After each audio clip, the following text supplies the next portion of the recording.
What's up guys, iOS 11 is finally here and it seems too good to be true. There's honestly so many features inside of it, but in this video, I wanted to share with you the top 11 features, the ground features of iOS 11 that make it what it is. So we're going to be going over the big stuff in this video, but don't worry, a lot of the more hidden, less known features we're going to talk about in the next video. So let's go ahead and explore iOS 11 and see what Apple changed in this update. Now, the very first thing is the lock screen. It doesn't seem different, but trust me, there's a lot to talk about here. So first off, unlocking it. Slide to unlock is back. You can actually slide up and unlock your phone if you don't have a passcode. If you have a passcode, the press home to unlock is still as it was. Now the notification system on the lock screen has been rethought, so you can bring up older notifications right here, and that completely replaces the swipe down from the top over there. Super neat. And that way these notifications don't just randomly disappear, they're always there.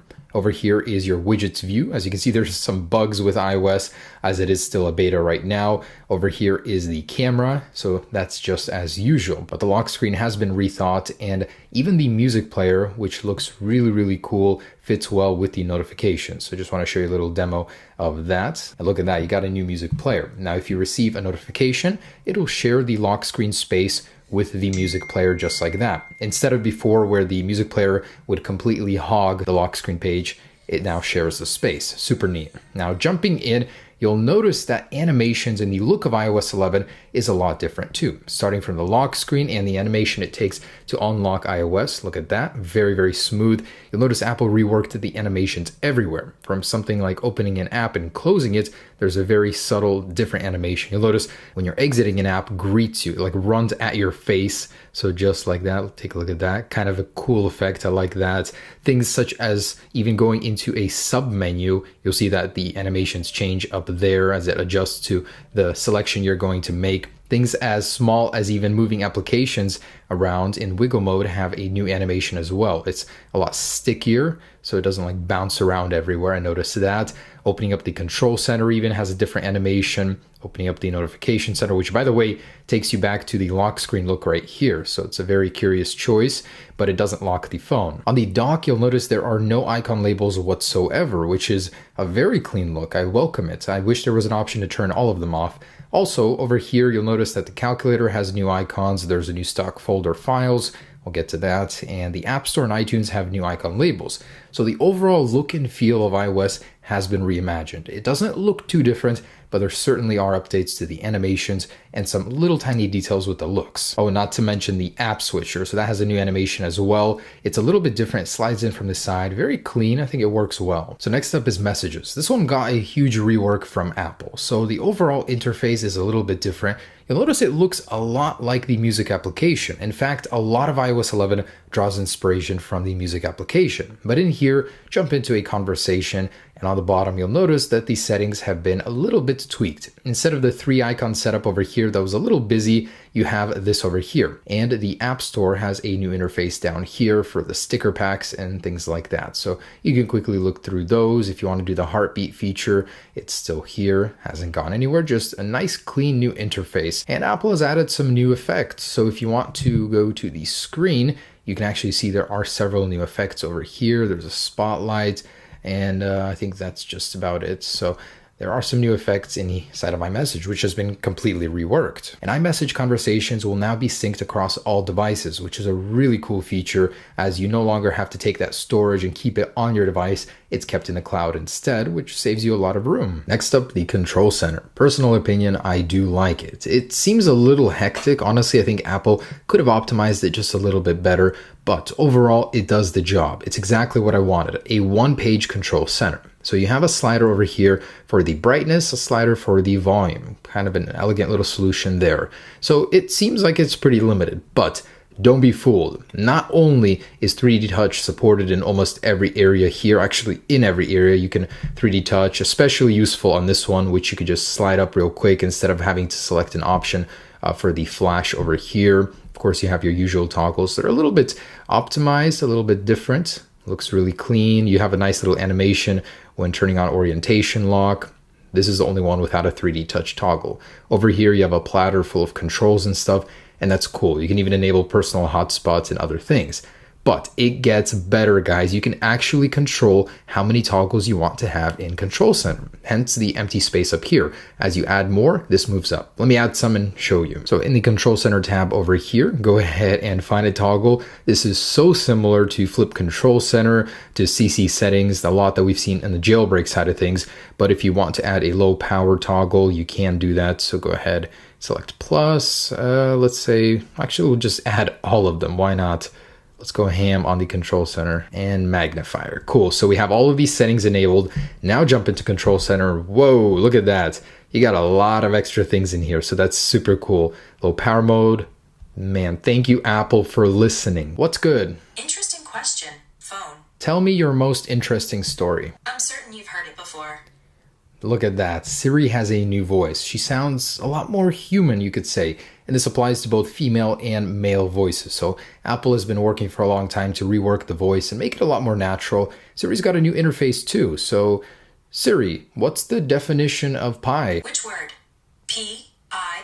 Look at that. As a noun, it means the 16th letter of the Greek alphabet. Greek letter pi. And check that out. So she's got a new interface, completely looks really, really clean, works well with the design language of iOS 11 overall. And there's also translation.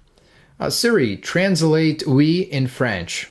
No. Oh, that's cool. This is in beta. It's not fully cooked yet, but look at that. You can translate certain languages right now in Siri. That is so nice. There's also a new Siri kit, more APIs, so Siri's going to get a lot stronger. You're going to see her in more third-party applications. So Siri's got a huge rework for iOS 11. And there's an entirely new learning system for Siri where she will make suggestions in a whole bunch of different applications based on your behavior. So she will learn your behavior, your habits, and she'll suggest things based on that. Apple gave a lot of good examples. Let's say you always hit the gym, she'll remind you, or you tell her to remind you something on a future date, and she will do that continually. Basically she learns based on your habits. Now, Apple Maps got a rework, and it honestly fixes one thing that frustrated me the most: lane guidance. Apple Maps used to never tell you which lane to be in when turning. Now it will. Also, it'll display the current speed limit where applicable, where it can find it. And there's an altogether new feature called Do Not Disturb while driving. So if your phone detects that you are moving while using the navigations, it will basically put your phone into complete dark mode, and it will only allow certain notifications to come through if you whitelist them. Not only that, there is a crash. There is a new feature inside of Apple Maps that will allow you to get detailed information inside of airports and malls. So it's going to be a slow rollout, but there will be hundreds of more, they say, each month. Now, photos and camera got a huge rework on all devices. In particular, the 7 Plus got some nice features too. But let's start with the general Photos app. If you actually jump in and take a live photo, you have several new effects you can apply. If you actually scroll up on the photo, you can see that there are several effects now. You can choose between live, a loop on the photo, so it'll just go ahead and loop like that. And there is another one called the bounce, I believe. So it'll basically do a boomerang style where it'll go back and forth to your live photos. I see Apple is really getting with the times here. There's also long exposure, which is kind of neat. You can do after, mostly for nature and waterfall photos, but I think that's really cool. Also, which it gets better, you can choose which part of the live photo, the still image you want to keep. Some turn out better than others, and look at that. That's actually kind of funny. You can keep it right here, and you can make that your key photo of the live photo. Super cool. Now, the portrait mode for the iPhone 7 Plus has received some updates as well. So it now works in the dark. It'll now show HDR, and it's improved in many ways. So you're going to notice a much better experience. It's a lot higher quality too. So I can't wait to try that out. But portrait mode has been improved, and there's a new codec used in iOS 11 for video and photos, which means your photos will actually take up 2 times less storage using the new HEVC codec. So that means if you have a low storage device, upgrading to iOS 11 will be very, very good for you storage-wise. You'll be able to take a lot more pictures and a lot more videos. And the App Store. The App Store has got a complete rework. It looks completely different. To be honest with you, I think it's not good for the App Store because it's just too big. A lot of people like to see, things compact in that list view, which is now gone. Everything is really blown up, like the music application. So I'm personally not a fan, but this is the new look of the App Store. there are several new tabs. So today, games and apps. And in here, you'll find basically what you had before, just slightly different placement in the App Store. Not to mention now applications, you can separately buy the in-app purchases instead of just the app. So you'll find the in-app purchases in the App Store instead of just within the app. So I think that's a little bit too much clutter, but Apple seems to think it's a good idea. And HomeKit has received support for speakers now. So that means multi-room support. You'll be able to set up speakers in one room or the other and be able to control them through the HomeKit here. HomeKit API has been expanded, as well as support with AirPlay 2. So those together will be able to control speakers and of course eventually the new HomePod speaker from Apple. Although it doesn't seem like much, a lot of people don't necessarily use this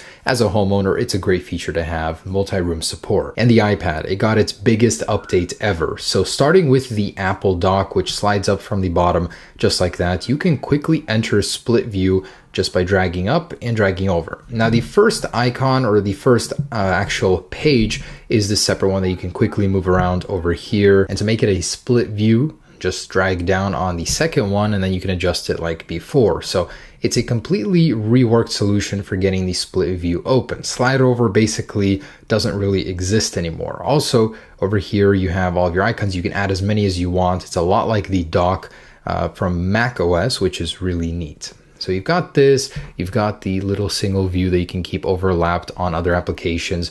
But now to communicate between them, you have drag and drop. You can take files from one, drag them to there, and vice versa. You can even use the dock to hold on files from here. It'll open up a little mini icon if you have any in there, and you can drag files over to certain applications. It's super, super neat. Apple's solution for the iPad is great. And one of the cooler mini features is the keyboard. So Apple actually added a QuickType keyboard, so you can get the secondary icon just by dragging down or dragging up in some cases. So that's that way. This is this way. Super, super neat. I love a little feature like this. It saves a lot of time if you want to get to those secondary keys just like that. And files, this is such a welcome feature. The first native file browser for the iPhone. Well, of course, besides iCloud Drive, this one is for the physical files on the device. Now, before you get excited, it's not root access or anything like that. You'll be able to see files, but not necessarily the actual files of the phone, just the ones Apple wants you to see.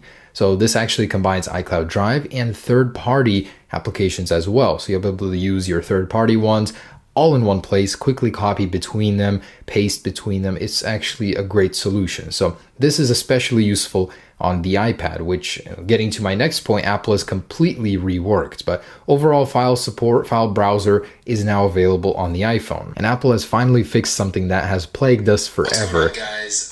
Super annoying, but there is a new music video player, and it's not just that, it's the volume HUD within it has went up here. So instead of, going on top of your media, it's there. Super, super neat. I really, really love Apple's solution for that. So there you go, guys. Just a rough, quick look at the features in iOS 11. This is the foundation features. There's a ton of smaller ones I'm going to be covering here very, very soon. So stay tuned for that. But overall, great update, guys. I would recommend trying it out, just not on your primary device. So if you guys want to go ahead and install it, you can do so easily using the video up there. Anyways, thanks so much for watching, guys. Hope you enjoyed this iOS 11 preview for you, and I'll be updating it as more betas come along.